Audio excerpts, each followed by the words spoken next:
अस्सलामु अलैकुम रहमतुल्लाहि व बरकातुहू। एनर्जी प्लस किसान feeds Anmol farms and feed के प्लेटफार्म से एक नया रजिस्टर्ड ब्रांड अल्हम्दुलिल्लाह इसकी अपनी एक वर्थ है, इसकी अपनी एक सेल है। अल्हम्दुलिल्लाह सुम्मा अल्हम्दुलिल्लाह ये सारा मटेरियल है जी अंदर, और ये माशाल्लाह बच्चे यहाँ पे माल तैयार कर रहे हैं डेली बेसिस पे। फिल वक्त दोनों फैक्ट्रियाँ जो हैं वो अपनी फ़ाल पोजीशन में हैं, और आने वाले दिनों में इंशाल्लाह सारा सिस्टम एक ही जगह पे इंस्टॉल कर दिया जाएगा, और यहाँ से ही सारे पाकिस्तान के अंदर जो है वो डिलीवरीज जाया करेंगी। अल्लाह पाक आप सबका हामी नासर हो।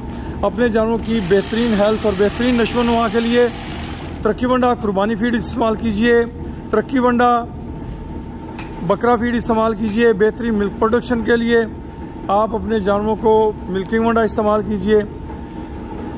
कुर्बानी वाले जानवरों के लिए एनर्जी प्लस एक बेहतरीन प्रोडक्ट है। हमारी तमाम प्रोडक्ट अपने मेयार के मुताबिक हैं अल्हम्दुलिल्लाह।